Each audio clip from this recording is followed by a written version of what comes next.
Good evening. Good evening. Okay, that was not acceptable. We'll try to get good evening. Good evening.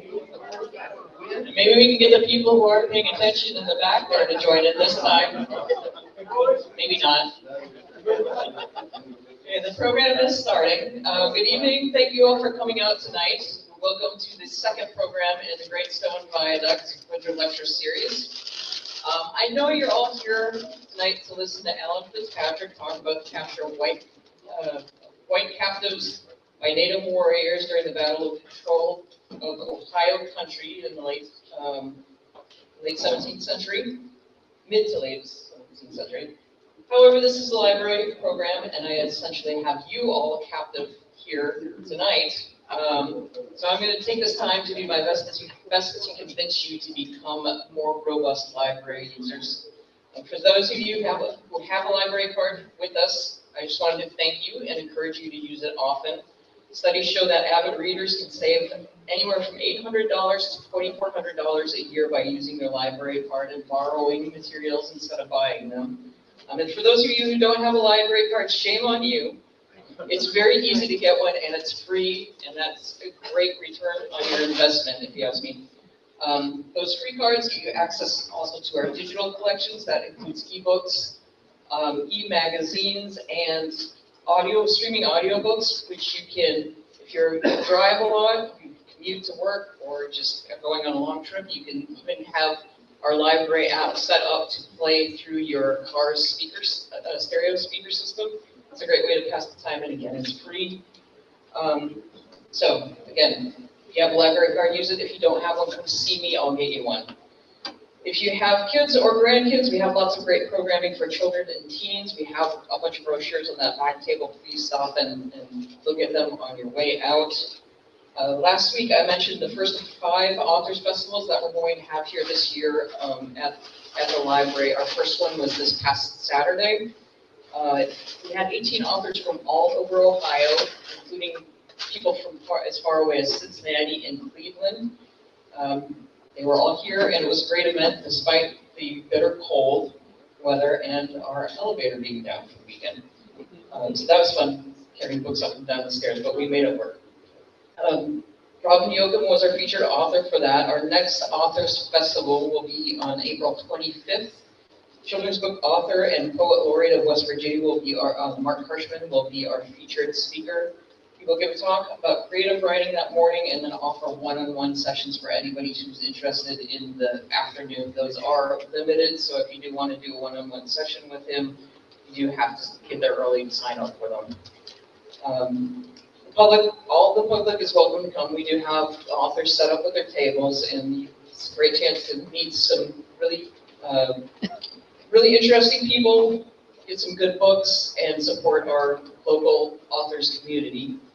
You don't have to be a writer to come to either the event or the seminar. So again, that is April 25th from 10 a.m. to 4 p.m. The lecture will be at 11. And then finally, I just want to let everybody know that we will be closed next Monday for President's Day, but we will be reopened on Tuesday and here for our lecture series on Wednesday. So, okay. I've tortured you enough with the library stuff. However, our allies in this winter lecture series, of course, are the fine people from the Great Stone Viaduct Society. So I'm going to hand you over in your captivity to the committee chair for the winter lecture series, Erica Keller. Thank you so much. Well, thank you all so much for coming back. I see a lot of new faces and a lot of faces that were with us last week, and it's for our second installment of the winter lecture series. If you were here last week, we talked a little bit about the Great Stone Viaduct Society and how we'd love to have you as a member. So if anyone is thinking about joining, we do have information on the back table for membership. And as a special gift, right now, if you join a $50 membership, right, you get a commemorative calendar featuring next week's speaker, Dan Frizzy's photos. And these will be a series of 5 calendars, and these are free with your membership of $50. We do have other memberships. If you're not interested in that one, we do have information on many different types of memberships you can join with the Great Stone Viaduct. The memberships do come with a lot of benefits. We'll be going on 2 trips this year, one to the Age of Steam Roundhouse in Sugar Creek, Ohio. And that is where our caboose is being refurbished. And if you don't know why we have a caboose, we purchased a caboose last year, 2 years.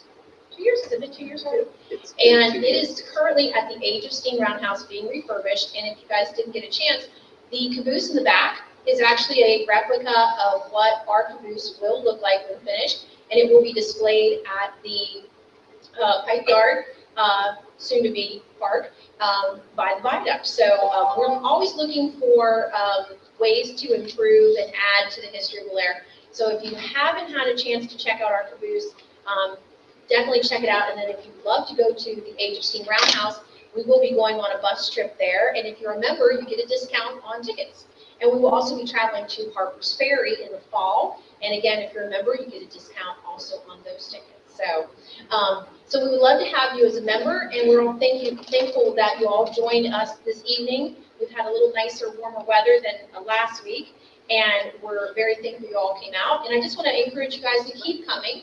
And next week, I have a sheet, but I don't know if I need, it's not long enough because we can write a book on our next speaker next week, and who we all know very well. But our very own Dan Frizzy will be here next week to present the Carroll family of Delaware, Ohio, growing up in the Gilded Age into the Progressive Era. And a little bit about the presentation next week. The Carroll family was one of the earliest and prominent family names when Delaware was platted in 1855. And this family owned the first business building to be constructed on Belmont Street, which still stands today.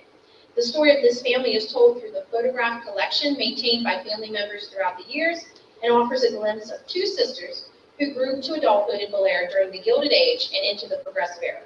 This story recounts some of the earliest photographic history of Delaware. And that'll be next Wednesday, same time, same place. And Dan usually packs the house, so you might want to get here early to get a good seat, because normally we have to get more chairs out because Dan fills the room. So if you've ever been to one of Dan's lectures, you know, get here early because we run out of chairs. So hope to see you all next week, and thank you all for coming out. And I'm going to turn the microphone back over to Aaron. Thank you. Okay, thank you, Erica. I do have just a few quick announcements before we get started. For those of you who haven't been here before, if you need to use the restrooms at any point, they're through the hall and to the left, and then take another left, and you'll see the restrooms there.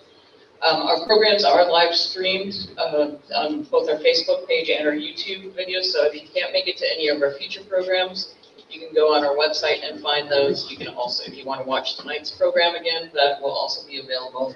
And then before I introduce tonight's speaker, I do ask out of courtesy that everybody please silence their cell phones now. All right, with that, I now release you all on tonight's program. Born and raised in Canada, Alan Fitzpatrick has been a native of West Virginia since 1973.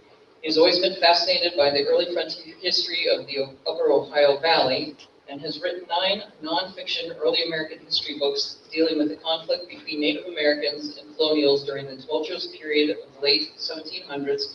Has a lot of them over here tonight that you can purchase after the programs. Please take a look at that table after our program. And with that, everybody please welcome Alan Fitzpatrick.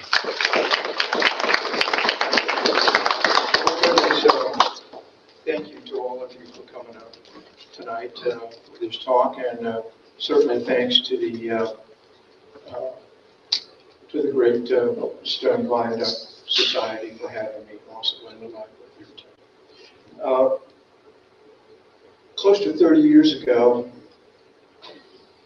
I thought I needed a way to stay out of trouble, so maybe I should write history books. I'm here tonight to talk about my latest book, which is my last book. There are no more. And it's my last because it's my best. And it's my best because I had the most help. And that help came from 3 Native American historians. And this is really their book because with their guidance, to be able to write something about the captive story, which is a very woven into history of the 18th century. The content of this new book is from their stories. Native American people knew what happened to hundreds and hundreds of white captives who were taken during, there were 4 wars starting the French and Indian War, 1754 to 1800. There's Pontiac's War, Lord Dunmore's War, and then the American Revolution in the West here. And so there's people living here. We don't know much about them. They couldn't write English. And white historians, I have a library of about 120 books written by white guys, and they've done an excellent job telling that side of the story, the white side. But they're missing a lot of context. And part of that's woven into that story is, did hundreds of white people be captured? Those authors, those 120 books I have, say no. Those murdering savages killed them. It's that simple. And when you hear Native people, historians talk about it, they know that that's false. That hundreds were, over a period of 40 years, more than 2,500 were captured. And so that's what I'm here to talk about tonight, because without those Native people, those Native historians, I wouldn't know either. There's a blank when it comes to that, to this story that's woven into history. And we're talking something that happened 250 years ago, we say. And ironically, if Delaware is sitting on a major route here, because captives were taken up McMahon's Creek west to join the Muskingum and to the villages up there. And these are the things we don't know from the white side much about. And of course the question is, if hundreds were taken, why? Why are they taken captives? What's the purpose? What happens to them? How come nobody came back? Only a handful came back. And so these 3 Native historians know those answers.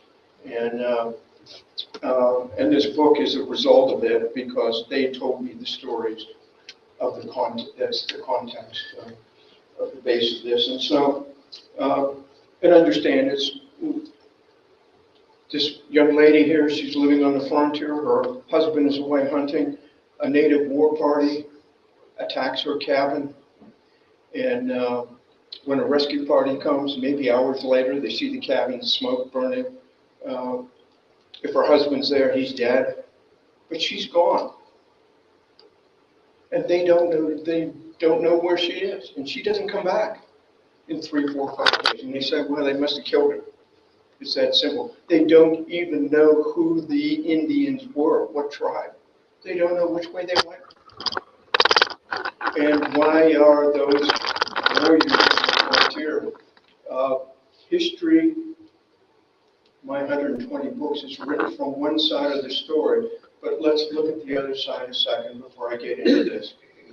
There were 4 tribes here in what's called the Ohio country: Shawnee, Mingo, Wyandot, and Delaware. And they consider this their land. They've been on it for a long time, and they're being invaded. And they are outnumbered.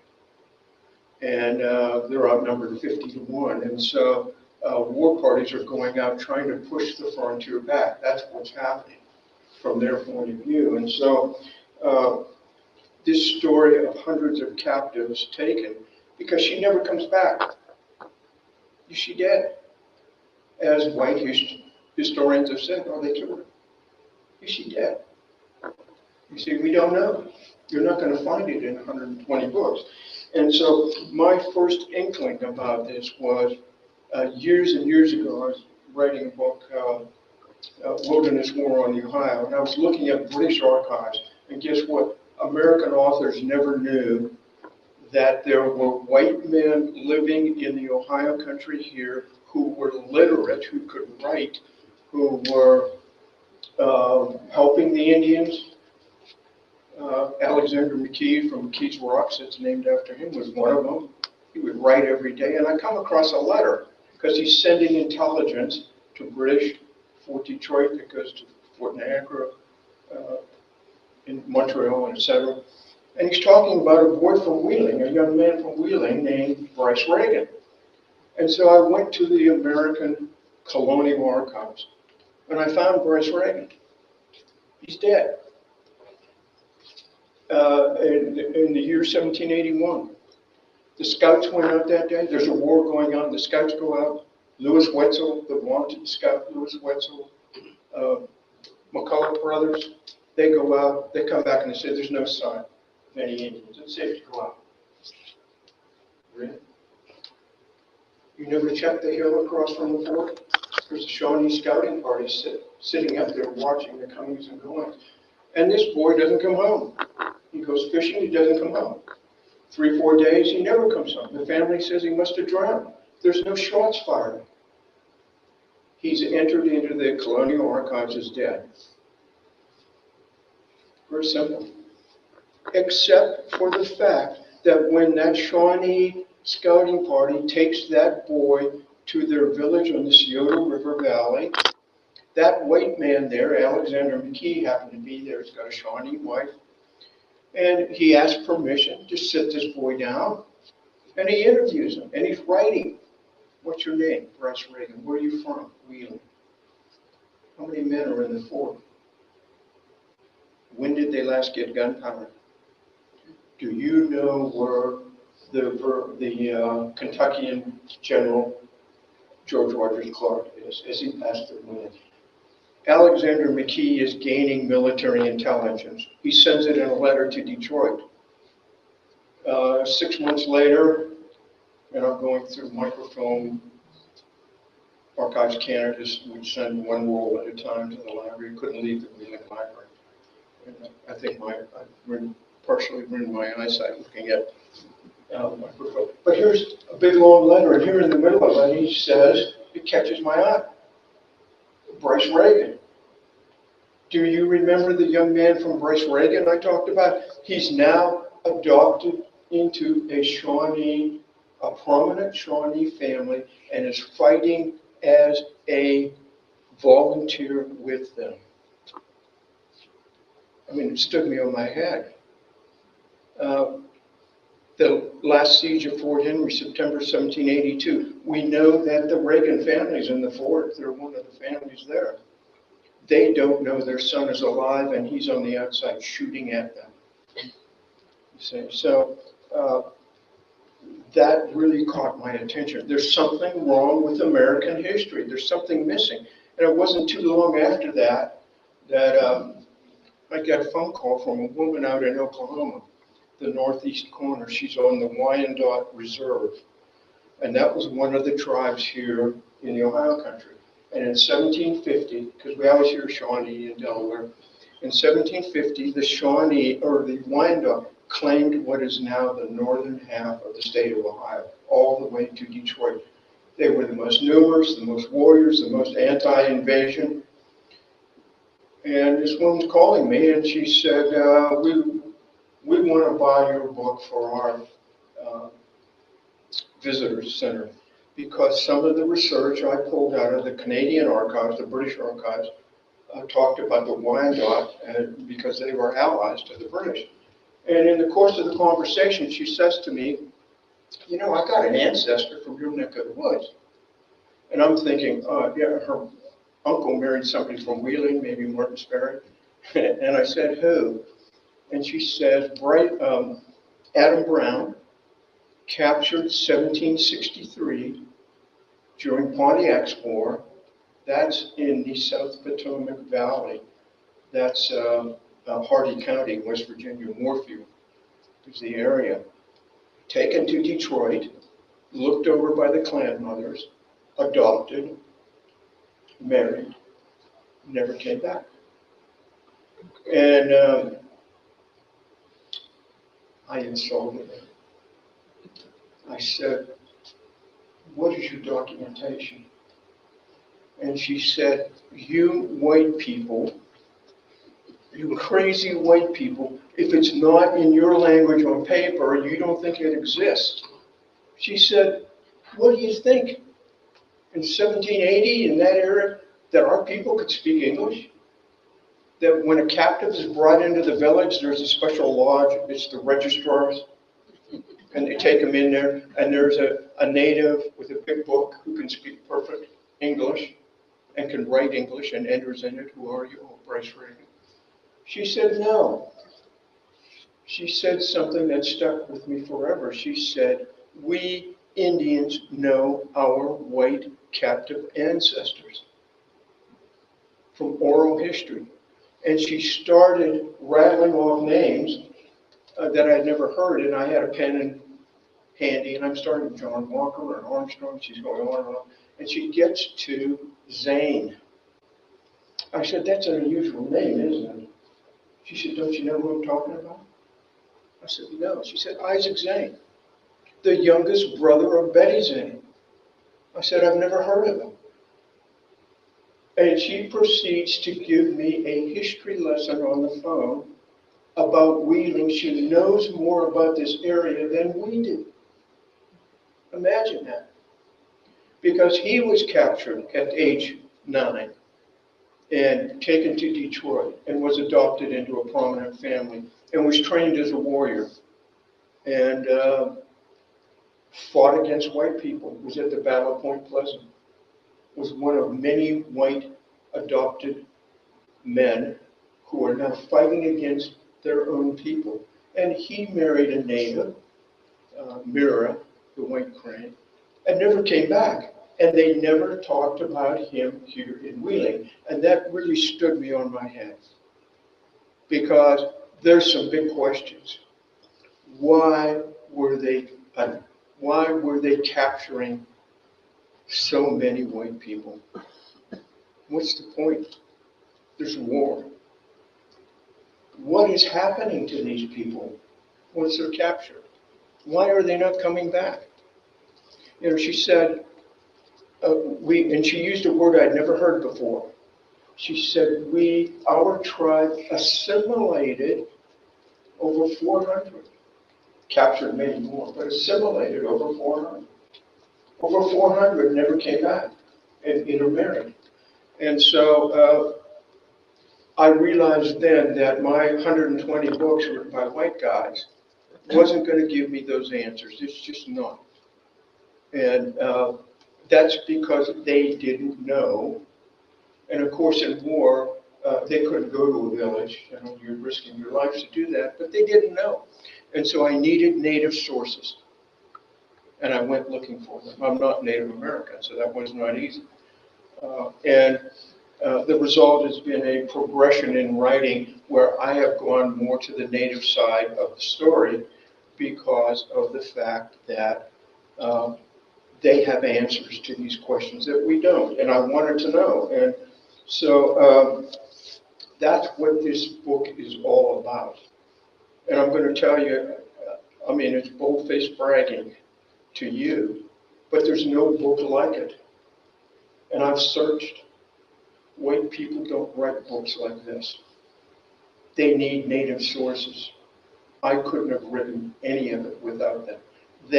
These three historians knew what happened to these captives. And so it's called a historical narrative. You know why? There's no documentation. Oh my goodness, the horror. White historians would reject it. You've got to have documentation. No. Native people didn't write English. Native people didn't have a registrar. Captives who were taken, think about this. There's no captive autobiographies. There's a few accounts. But if you're living here on the frontier, guess who you are? You're a have-not. My ancestor was a have-not. He didn't go to Canada. He came to America. He was an illiterate, indentured Irishman. And so when you work off your indenture, there's not a square inch of land to be bought east of the mountains. It's owned by the gentry. People like Washington, they own vast tracts of land. And so you come across the mountains, you and your wife. All your possessions you own are on the back of a horse and you walk. Because you're coming here because you hear that you can get 400 acres of Virginia land. There's just one problem with that. You don't have the internet. Or you would have Googled and found out it's somebody else's land and they don't want you here. And so if you had a chance, and my ancestor never wrote his name to the day he died, they're not writing autobiographies, even if they came back for a visit.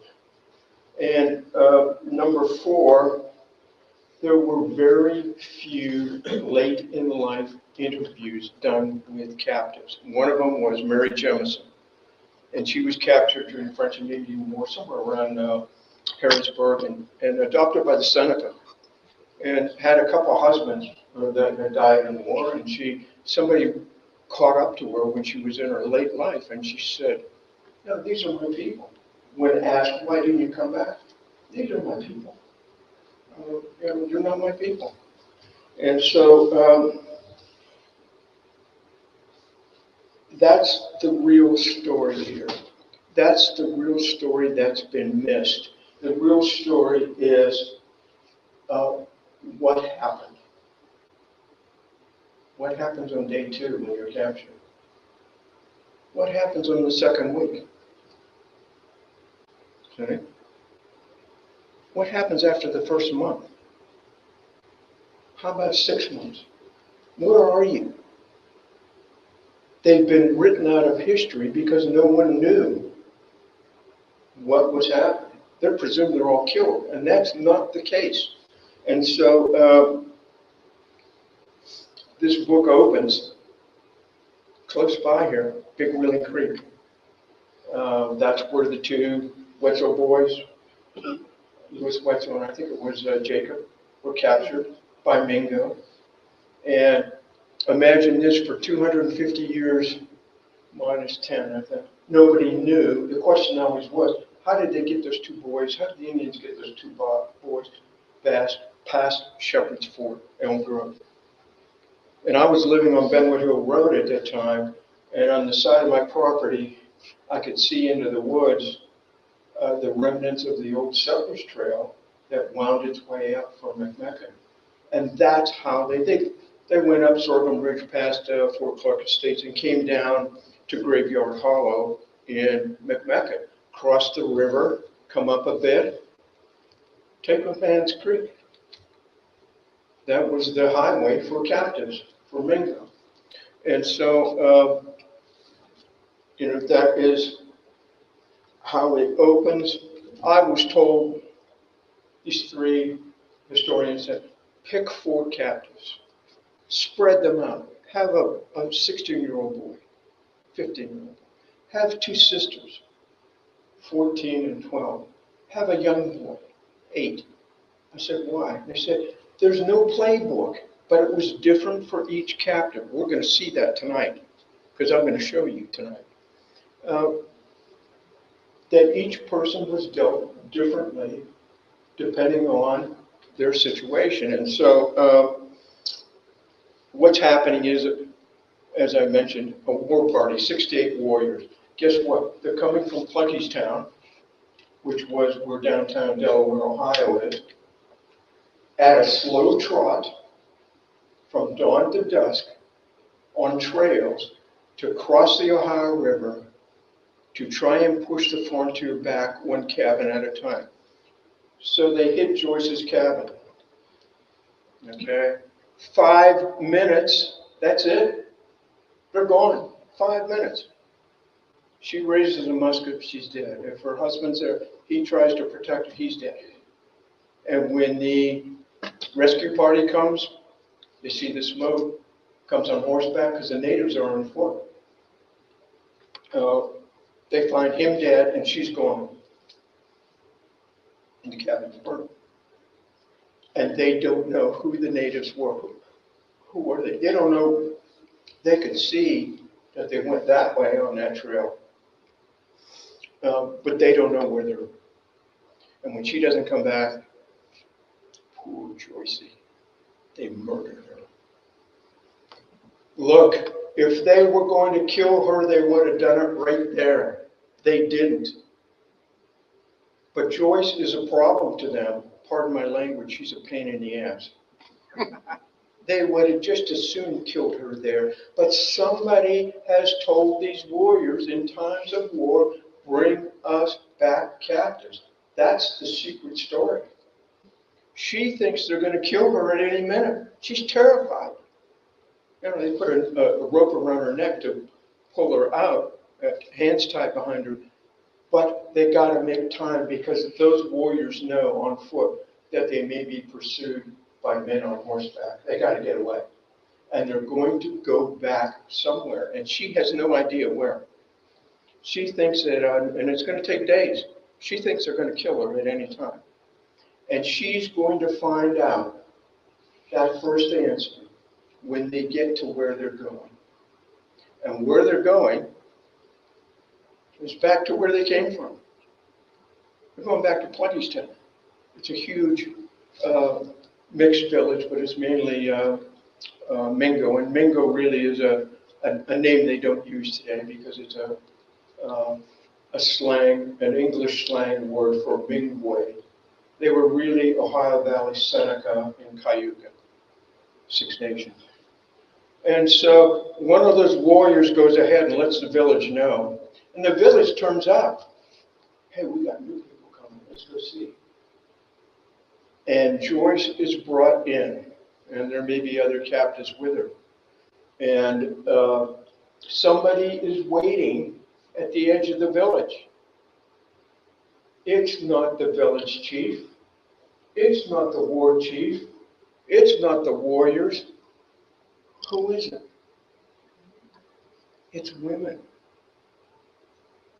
This is a matriarchal society. I'm telling you, 120 books written by white guys wouldn't know what that word meant, with all due respect.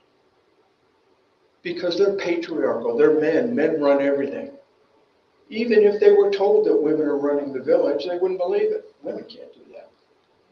But it's a group of women on the edge of the village waiting. They're called clan mothers. Let me say something about that. Because this is something I didn't know. Who are clan mothers? Look, women owned the village property. They owned the fields, the surrounding cornfields. They gave you your name. They gave you your clan affiliation. Your name came from your mother's side, not your father's side. They hired the village chief, not the war chief, the village chief, if he didn't do a job because they're setting the rules in the village. If he didn't do a good job, they fired him and got somebody who did. If this lady here wants to marry a young man, she's got to take him to meet her mother. Her mother's going to have the last say, a matriarchal society. So her mother interviews her potential husband and says, are you a good hunter? He says, oh, yes. She said, good. Deer, tomorrow, right here. Turns and leaves. She wants some proof. And if they marry, he has to move in with her to her mother's lodge, a big lodge that holds several families, clan. Or if not, build a lodge next to it. He is a house guest. That's all. He has to obey the rules set by the women in that lodge. And if there is a divorce, if she says, Mom, he's not the guy I thought he was. He doesn't hunt a lot, and I see him gambling. She says, daughter, I take care of it. I'm going to throw the moccasins. What that means is she gathers up his things and tosses them out of the lodge door. The farther they go, and some of them could really toss, like way out there, that meant that's as far as you dare come close. Because women ruled by law. He could come visit children, but children stay with her. They're going to be raised by aunties and sisters and brothers. And if it's a boy at a certain age, he's going to go into warrior training. And so that's what women are doing. And this group of women are called clan mothers. If there's 7 clans in a village, the turkey, the wolf, the deer, the badger, the eagle, and so on. Each clan submits their most mature women to a council called the clan mothers. And they have one person who's a spokesman. And so they are the ones who have mandated that when warriors go to war, bring us back captives alive and unhurt when you can, and most important, unmolested. There is no rape. That is white man's fiction. Now, a lot of the books that have been written about this time period were written 75 years later. And they now know about what's happening west of the Mississippi in the horse culture. That's patriarchal. Because if Joyce here was captured by the Comanche, when they get 2 days away, they're going to gang rape her. That's standard procedure. And so, but the clan mothers have mandated this for a reason. We're going to get to that reason. But warriors take a vow of celibacy long before they leave for the frontier war. They're going to travel a long way. They're not going to stop and hunt. They're carrying a little bit of food. They're going to cross the river, fight a 5-minute battle here, maybe a 5-minute in that cabin, and then they got to make their way back. And that takes a lot of stamina. And they believed that if you conserved your energy, that you would have what it took to pull this off. And they said one other thing that's come down from Native people is that white women didn't smell nice. They stunk. Take that with a grain of salt. So what's going to happen is there's going to be a selection process. The whole village is waiting. There's going to be a selection process. Elaine, could you come up here for a minute? I need a captive here. I want to demonstrate this. This is Elaine. It was her unfortunate luck to be on the frontier when the war party. So the warriors present her to the clan mothers. I'm a clan mother, right? And we're going to talk about her. This is a group of 6 to 8 women who are going to make a decision with every captive, and the village is going to wait. And so we look at her. And one says, she's standing straight. She's healthy. Look at that hair. And she's of childbearing years. And so they come to an agreement. What do you think? And they reach a consensus. And the head clan mother puts a dab of red paint right on her forehead. Now, she's not going to run a gauntlet. Again, that's white man's fiction. She's traumatic. She might have seen her husband killed. She's come a long way. She's exhausted. She's hungry. They didn't have any food to give her. She's terrified. She's dirty. So they motion other women to come over and take her. They're going to clean her and calm her and give her some new clothes. And there's already people in that village. There's women there who can speak English, who were former captives, who can speak some broken English. And they say, "What is your name?" "Elaine," she says. "Don't worry. They're not going to kill you. They're not going to harm you. You're safe. Go get washed up." Stand up. Oh my goodness. Who's this? Why did they bring him back? Why? He's the enemy. He's an adult white man who hates Indians, who will never take to adoption. By the way, they're going to get Elaine ready for an adoption ceremony. That's what this is all about. And let me back up just a second here. These are wise women. They've taken, in every village, have taken a look. The same thing's happening. Their population is dropping.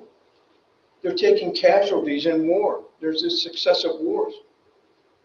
Cornstalk, after the Battle of Point Pleasant in 1774, said, we could kill 100 Virginians in a day, and tomorrow there'll be 100 to replace them. We don't have those numbers. And if that's not bad enough, there's something worse.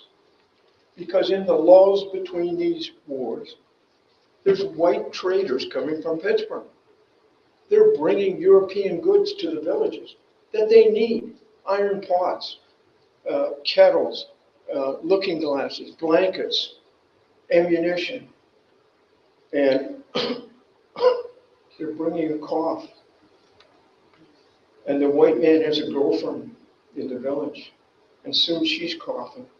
And soon that side of the village is coughing. And before you know it, the elderly and the children start dying. Now that trader's going to go back to Pittsburgh coughing all the way. But he's not going to die. He has something we call today immunity. They had virtually none for smallpox and all the white man's diseases. So the villages are just getting depopulated because of that. Adoption is the only solution. They had been doing that before contact with white men. They have no prohibition. If you're a Negro slave captured on the frontier, they're going to try and adopt you. They adopt white people. They adopt natives from other tribes. Are they going to adopt this guy? What's he doing here? The clan mothers look at him. They should call a warrior over here, this guy here, to come over and sink a tomahawk in his skull, because he would do the same thing if given the chance. But these are wise women. They look him over. He's strong. He's sturdy. He looks healthy. I think we can get a horse. Another clan mother looks at him and says, "You're going to look at that hair. He's got gray hair. He's got some years on him. We're not going to get a horse for him. But maybe we can get some pots again." What are they saying? They're going to ransom him because those traders are not coming to the village and they need pots and pans and blankets and a horse to carry everything on. And so they come to an agreement, and the clan mother puts a dab of red paint on his forehead here, and then another clan mother comes over with charcoal and bear oil and puts a black one next to it, and the village howls. And two warriors strip him naked, and they form two lines, and he is going to run the gauntlet from here to those doors, and they're going to beat you. What does a dab of red paint mean?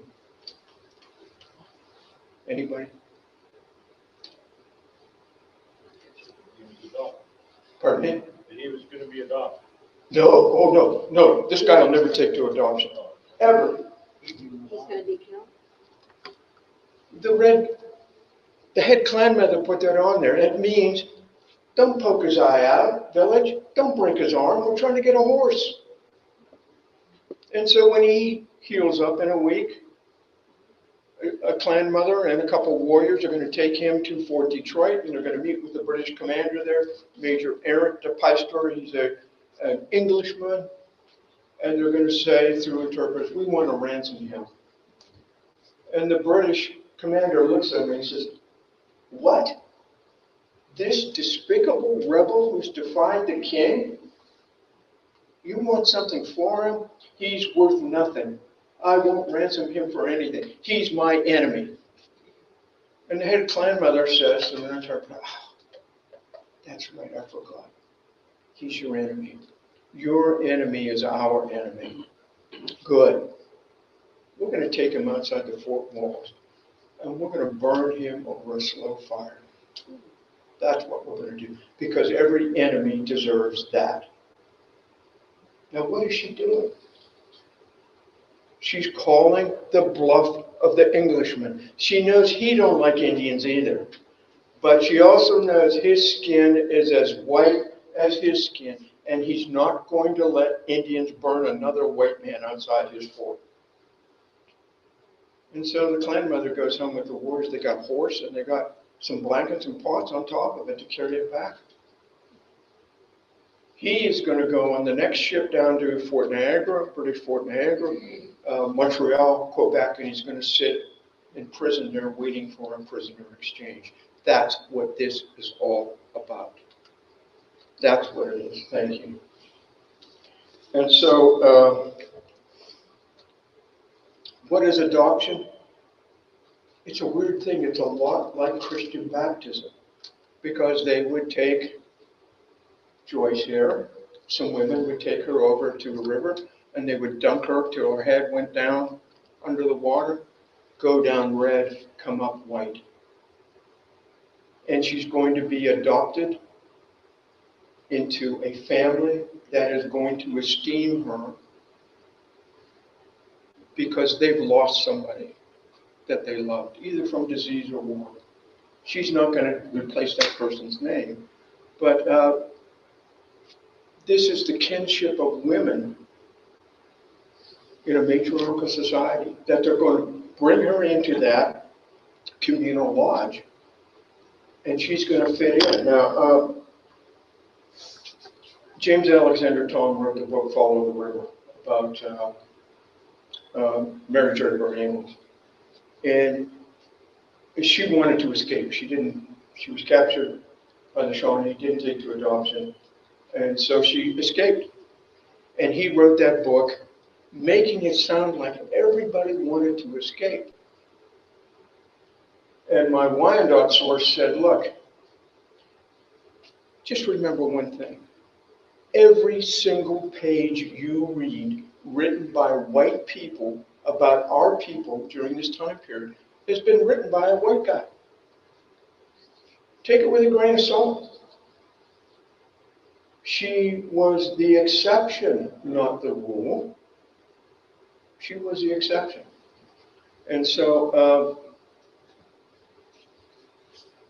I want to get into here just what happens. The high point of this book, the high point that was brought to me by these three native sources.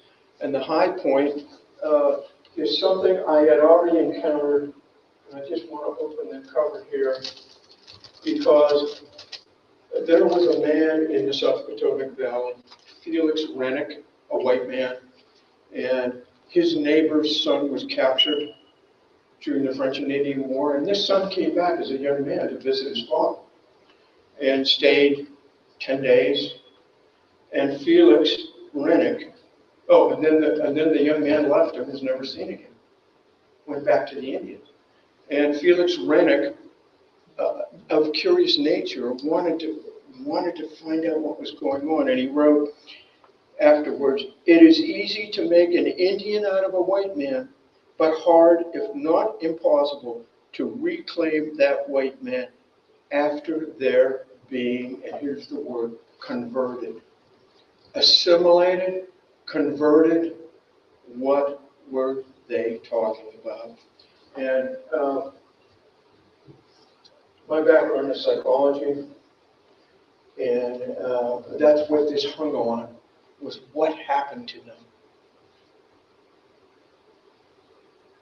We know from captives, the few captive stories of people late in life, all said the same thing. They said, I was captured by the Indians.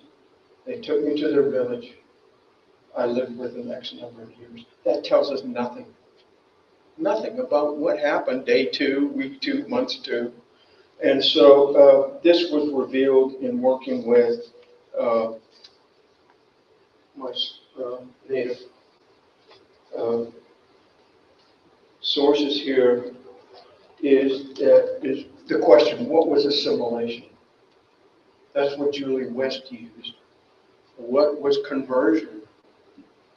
These are not things that happen to people like brainwashing, like captives come back and say, oh boy, they really brainwashed me. Or I was held against my will the whole time. No. This was an indelible mark put on the mind of the person due to their time spent with Native people. And Colonel Bouquet encountered this in 1764 after fighting Bushy Run to settle Pontiac's War. He took an army of 1,500 men to the forks of the Muskingum and had all the native tribes headmen there.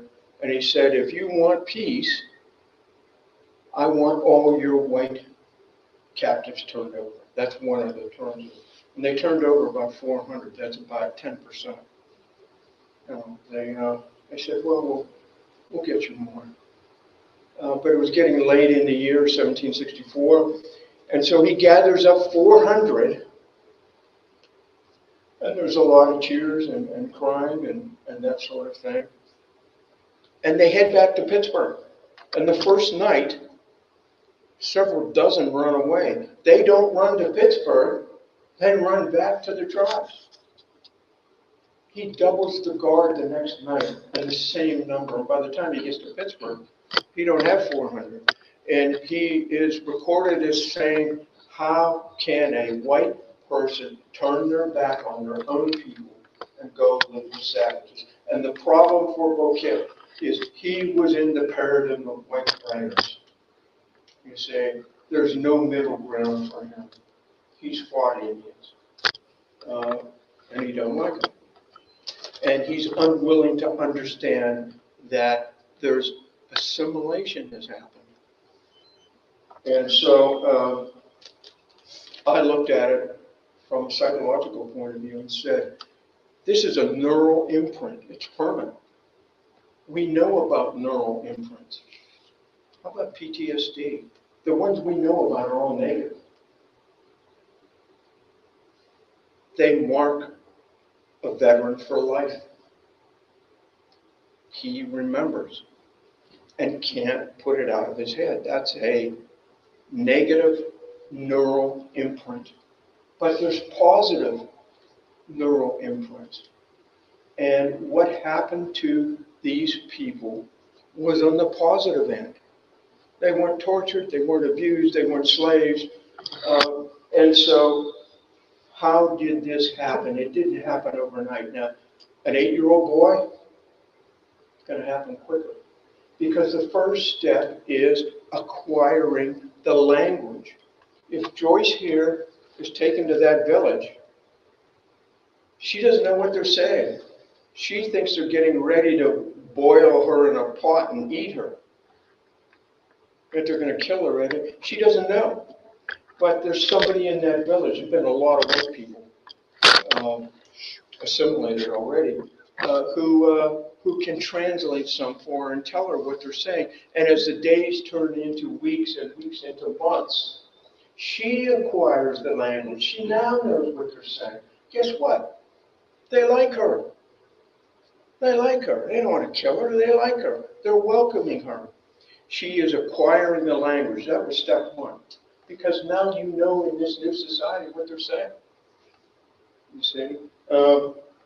She's been adopted into a loving family that is genuine.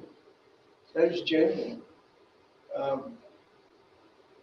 And that is meaningful to her because she wants to be accepted at this point. She's found a better life than before. Critics will say that's impossible. A better life than on the way for him too.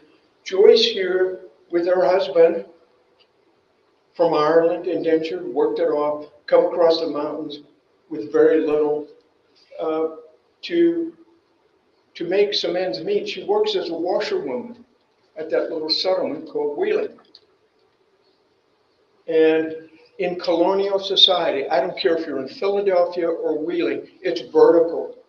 There's no upward movement. There's the gentry, the rich people. There's the politicians that run the town, the settlement. There's the military people. There's the skilled artisans who are going down. There's the unskilled artisans. There's the farmers. There's the skilled laborers. There's the unskilled laborers doing laundry. There's the Negro slaves. They're not at the bottom. People paid money for them. Then there's the Irish indentures, my ancestor. They're worth very little on a piece of paper. And so when she's adopted by the Wyandot, they don't say, those clan mothers don't say, wow, Joyce, we looked over your resume here. It's wonderful. We look at all the laundry in front of the lodges. We've missed a washerwoman for some time. Welcome to the Wyandot. We hope you can catch up. She's free. She's not going to do anybody's laundry. She can marry who she wants. She can't do that on the frontier. She can't divorce her husband on the frontier. She needs his. He owns everything, runs everything. She needs his permission. She can come and go as she pleases. What happens if she goes back to Wheeling after 5 years?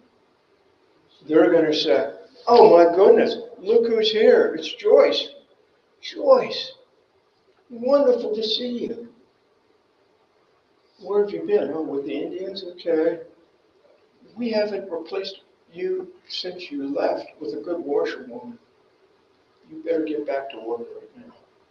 You go back to the same station in life you left. If you're a Negro slave like Pompey, who was a boy when he was captured in Virginia in the French and Indian War, who's now adopted by the Shawnee, is a personal aid to Blackfish, the chief, because Pompey knows white people and he can speak white, he can translate. If he goes back, he's not even human. He's a piece of property. And they're probably going to beat him thinking he ran away. You see the difference? Why go back? The desire to be accepted. Joyce finds a man that she marries. She now speaks the native language. If you speak the native language, at a certain point you begin to think in that language. And when you begin to think in that language, now you act in that language. And so it's an act of becoming this indelible mark. She becomes native. She no longer sees herself as white. Now she may go back. In most cases they came back, like Felix Renick's neighbor. She becomes native. She understands native people because of one reason. She's standing in their shoes. None of the 120 authors since 1800 have ever stood in native shoes to see their point of view. Certainly Bouquet never did. There's been talk that Daniel Boone late in life realized in his wars with natives that he had become like them and regretted the problems that arose late in life.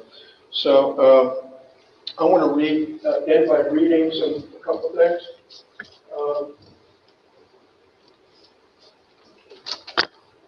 These are interviews, the few interviews that existed that were done with men and women who either had been captive over a period of time or were now assimilated. William Wells, captured by the Miami, he was in Kentucky.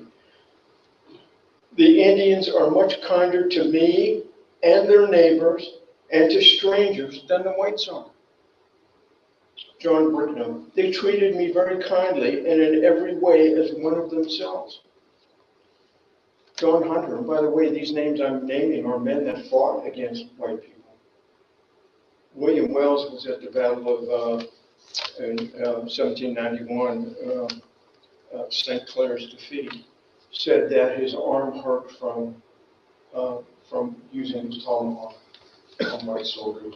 John Hunter, the whole tribe treated me with regard and tenderness. They took every opportunity and used every means which kindness and benevolence could suggest to engage my affections and esteem. Margaret Pauley, and I'm going to end here with two more.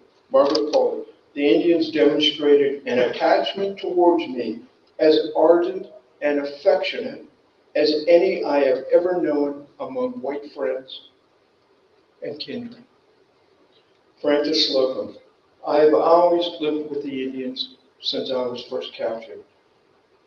They have treated me very kindly. I am happy here in the village and I shall die here. And there's one anonymous, and I think it was from Mary Johnson, who said, summed it up, and she said, yeah, my flesh is white, but my heart is red. And that sort of said it all about who they had become. Now, the last thing I want to read is just it's from 75 years later, 1855. The Wyandot were on the tail end of the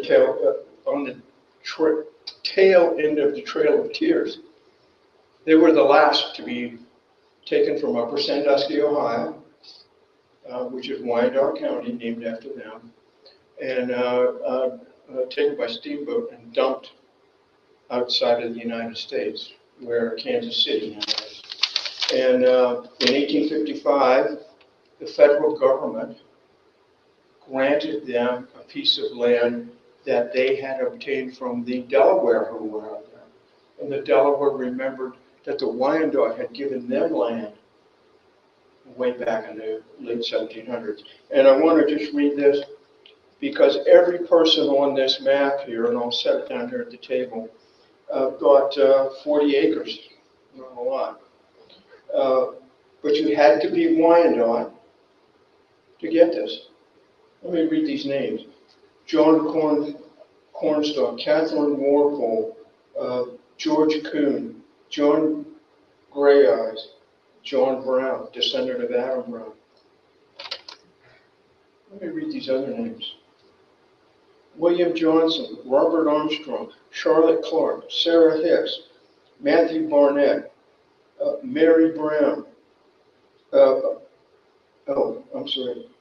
Susanna D. Zane, Ebenezer O. Zane, Isaiah Zane, Isaac R. Zane. To validate for the American government, they put down the last name of their original ancestor who had been captured. And that's sort of proof. Questions? What? There's no questions. Yikes. I'm a failure. Yes. And if you chose not to assimilate, Right. your fate would be death. No. Ransom. Ransom. Well, but that didn't, but, Christopher Gist witnessed a murder of a white woman at Coshocton Right. when he was on his way to trade with the Native Americans. And, when I read his journal account, and he was a white man, and I read his journal account, it was a very chilling rendition of what took place. Right. Because the white one, and I've often wondered, who was she? Where did she come from? Was she from Pennsylvania? Was she from Virginia? Was she somewhere here in Ohio Valley? He relayed very clearly through his words in his journal that she was not willing to assimilate, and she had fled the Delaware tribe. There it is. Several times. She had fled the tribe. And they had warned her that if she left again, that she would be put to death. And she did flee, And this was in the winter. It was in Right. December because after they killed her, and I believe cut her head off. Christopher Gist asked the Delaware if they could provide her a Christian burial, which the chief or the whoever allowed that to take place. And so they buried her somewhere out there at the forks of the Muskingum. There's a category I've left out that's in the book. If somebody claimed vengeance, let's go back to Carlos over here. The clan mothers are going to ransom him. But somebody in the village says, I wish to speak. My brother was killed in Kentucky, and our mother still mourns for his loss, and I claim vengeance. And in native tribes, vengeance is a big deal. And so the clan mothers turn him over to that man who spoke, because they know that situation. And he can either kill him on the spot, or he can take him and burn him over a slow fire. The Wyandot had stopped burning prisoners. The Delaware still did. The Mingo certainly did. And the reason is his suffering will assuage the suffering of their mother and their family. And if you try to escape, the story with Mary Draper Ingalls, she got away. Because if she went from a candidate to adopt, as I'm sure that woman did, who didn't take to adoption, who tried to escape. One of the rules was, if you try to escape, you are condemned. And if they had caught her, they would have done the same thing. There's several accounts of that sort of thing. Katanning, there was a woman who escaped that they recaptured, a white woman whom they killed. So it wasn't the rule, but it happened. But let's remember one thing too, and I'm here to present the other side of the coin. I'm going to bring up King Philip II of France. He ordered the burning of the Templars. And he personally picked up the hardwood to burn Jacques de Molay, who was a Templar, over the slowest fire imaginable. White people were burning people for a long time too. Natives didn't learn it from them. But one of the complaints was, those terrible savages burned that woman or killed that woman. Yeah, they did. You find it in my book. Natives don't make any apology about it. They don't. And then they didn't make any apology to me. They didn't try and, it's right there in the book.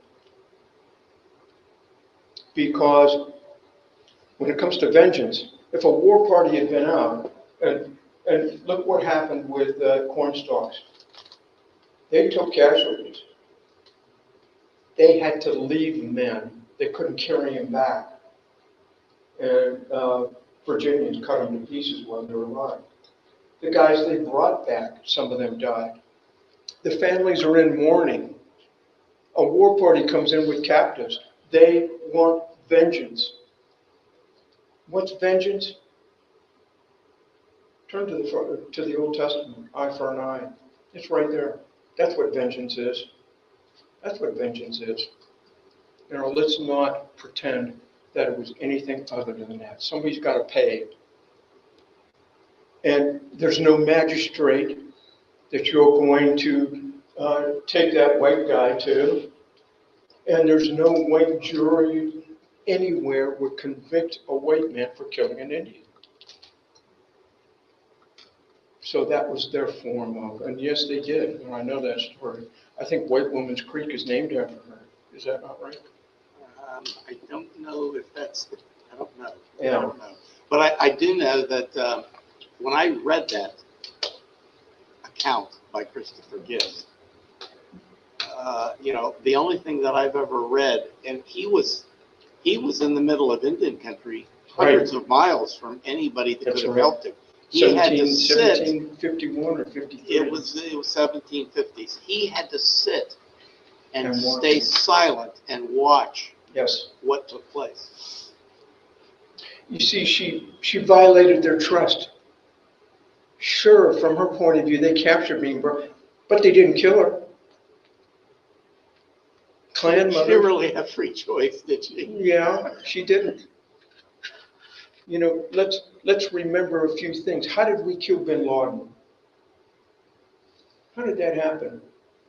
6 to 8 warriors behind enemy lines. They struck for 5 minutes.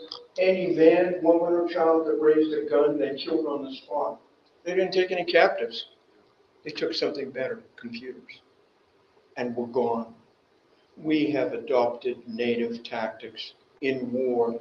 That was a prelude. That was not war, but that was a prelude to the French and Indian War. Other questions? Yes, sir. A statement about what you said, Jacques Delay was burned at the stake. Yes. You know why? Because he would reveal, Here. yeah, And Templars had more money that's right. than the king. King and Pope were right in the same bag to get these people done. You got it. Because they started out as the fighting knights. Yes. Oh, And King Philip was broke at the time. So it all kind of fit together. Yes. The different settlers moved across the frontier at that time. Were there any nationalities like French, English, that the Mingo were more aligned with that they didn't take captive, that were more allies? Well, look, Native people didn't like white people invading their land, period. But they found that the French were not there to take their land. They wanted the fur trade, the French from Canada, that the French would intermarry. There's a huge population in Canada called Métis, which are mixed blood that go back to that time period. And the French warned the tribes, the English want your land. The English want your land. And so that can't be true. And in the successive wars, the tribes here in the Ohio country sided with the first with the French. And then when the French lost, it was Pontiac, and Pontiac's war was said we have to get rid of the English. They're building forts. We know when a fort comes, settlers come, surveyors come, settlers come. They're here to take our land. But they didn't have the resources, they didn't have the manpower, and it just wasn't to be. And that's why in 1 generation, 2 generations, they're gone. And they were pushed out. And I know that my talk sounds very pro-Indian, and it's not meant to be, because first of all, these 3 native sources don't like me. I'm telling you, I'm not their friend. The Wyandot, who's been the most helpful over the years, won't meet me. Won't meet me. Imagine that. He has never called me. He has never emailed me. But every time I called or emailed him for 6 years, he always answered. And sometimes we'd spend hours. And giving me information, but that's because I'm not native. So we're very reluctant. I'll just say one time, we're on the phone and he's telling me something, and I said, well, I don't understand it. He goes, I knew you weren't listening to me. He starts giving me hell on the phone. He said, you think you know native people, you know nothing about us. He said, do you know what it's like for me to get in my car and go to Interstate 44 up to St. Louis. Well, what he didn't know is Cece and I would go to New Mexico taking that same route. Go to St. Louis, take 70, go up 71 to Wyandot County and park my car and say, over there is where my mother's people came from. There was a village. And 5 miles down the creek, here's where my father's came. And it's all plowed under, and they don't even know what the word Wyandot means or where it came from. He said, that's what it means to be Native American in this country. And I couldn't, there was not a word I could say because I haven't had that experience. You see, he's angry. He knows his history. Yes? Where was the Mingo village that they taken back to? There was a huge Mingo village right up the Ohio River here, where Mingo Junction is, where the steel mill is. And it was still there in 1770. Washington, when he came out here looking over he was looking for land, passed through that village, and it was huge where the steel mill is, and there were cornfields that extended a quarter mile each side. But when Lord Dunmore's War broke out in 1774, over the killing of Chief Logan, he was Mingo, his family was massacred brutally, and he had been a friend to white people. He sat up the French and Indian War. Again, vengeance is at the top of the thing. Those guys that did that knew what was going to happen. They wanted to start a war. And so the Mingo there moved their village to the interior of Ohio, and where Delaware, Ohio is, downtown Delaware, north of Columbus, was a huge village called Pluggystown. And that was an English name for a Mingo chief that I can't pronounce his name, other than Pluggy. But there were many Mingo villages. That wasn't the only one. In Detroit, or Wyandot has been Dusty in Detroit? Yes. And in the as far down as the Dayton area, and they had villages up and down the Muskingum. But by the time of the American Revolution, their central village was the town where the town of Upper Sandusky is, and that's where Colonel Crawford met his fate. Yes. I told you this before, but for the audience, my uncle's at the very top of Western Avenue in Mingo, where my mother's full side family's from. My uncles in the 30s and 40s, they found arrowheads all the time. And they were Sure. boys up there. Where was the Shawnee village? The Shawnee did not live here. Their closest village would be Wapatomika, which would be south of where Coshocton now is. But they were mainly central lower Ohio, Chillicothe, that area, up the Scioto River, villages all through there. But they traveled.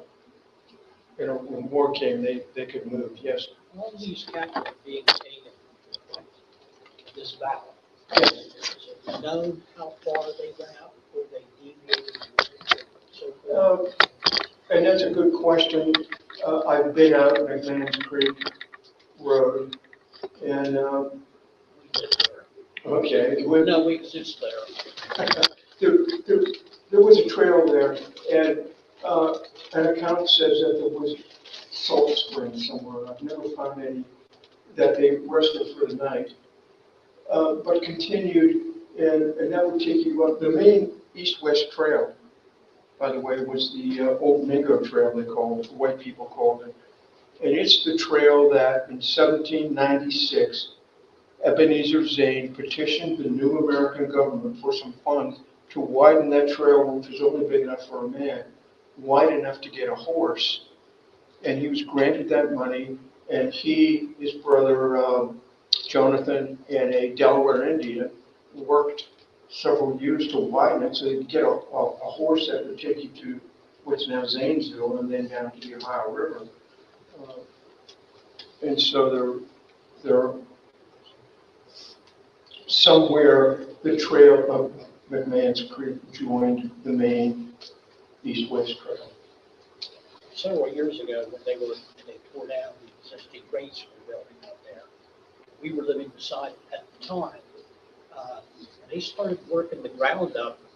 Some people came there and they were wanting to dig. They said there was firecrackers around here to show that there'd be encampments there. Right. This must have been probably where they stopped and rested. I'm thinking because of the water, the dampness, the valley was Sure, down. sure. Then it narrows down.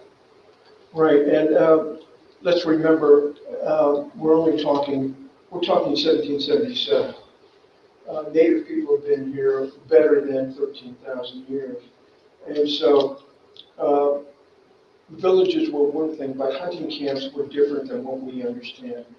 They would, because they're traveling, and so they got to stop, and they might, prior to contact, they'd make some good flint arrowheads, and or it's a hunting camp, and they bring the women with them. They set up temporary housing. They tan hides, cure meat, but they never lived there year-round. That was a native way. So it could be any of those. I think we've run out of time, have we not? Yeah, we're 20 minutes. It's 7:20. 7:20. Okay. Bonnie's got it. Yes, sir. Villages in Delaware County, I'm sorry? villages would have been in Delaware County, Ohio. I don't know about that. I know where they were, and they were on, the closest ones were on the Muskingum River Valley. And where Coshocton was a big village. Native people, it was different than us. I got a neighbor next door. We don't have any fence, but I know the property lines about here, and I stay off of his side, although there's no mark, and he stays off of mine. And the only time that doesn't work is, for some crazy reason, his wife decides to mow 5 feet in on my side. Native people didn't see, they believed heart and soul that this was their land, but they did not believe in cutting it up like meat into parcels that were individually owned. So when it came to villages, you had mixed villages. You didn't have a Delaware village and up the river 5 miles a Mingo village, and they said, hey, here's the line, you got to stay on. Because of one reason, one thing I haven't said, these tribes did not fight with each other. Why? They're matriarchal. It's women. It's the kinship of women. You and I go out hunting, and we're Wyandot, and there's some Delaware over there. We had shot a deer, and he says, that's mine. And we say, no, it isn't. And we start pulling it. And he throws some insult. And all the way back, you and I talk about it, and we talk to some of our buddies. We can't let this go.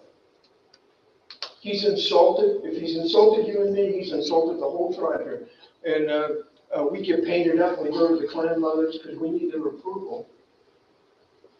And they come out, they're having a meeting, and we say something terrible's happened. Terrible, terrible. And she says, yeah, well, there's going to be a war. That's one. And she said, was anybody hurt? Well, not really, not physically hurt, but we were insulted. We have to avenge this. That's the way the warriors operate. And she says, look, we're busy right now. Come back tomorrow. And we go and we talk to more of our friends. And we go back the next day. We now have 10. And we're painted up, war paint. They didn't run around the village in war paint day and night. And the clan mothers come out and she said, we had a chance to talk about it. Here's what you're going to do. You men are going to go hunt. You're going to go hunt. You don't know yourselves. You would argue, you would fight over the slightest things until there's nobody left in this village. We women give birth to warriors and we bury them. And don't bring this nonsense back to us again. Go hunt. And at that time, traditionally, their word was it. You see? So they got along. They didn't agree with each other. They didn't speak the same languages. Many could speak multiple languages. They had different protocol, everything. But they didn't fight with each other, and that's because of the kinship that women, because their clan mother might say, you want to go to war? I know your aunt. She's married to him, to a Delaware over there. You have cousins over there. What are you talking about? And then they pull out the peace belt, the waffle belt, and say, we gave our word, that's all we have. Our word that there will be peace, they have one too. I'm not going to let you go and ruin that over some insult. You see, that's the power that women had at the time. Does anybody want to go home? Thank you so much.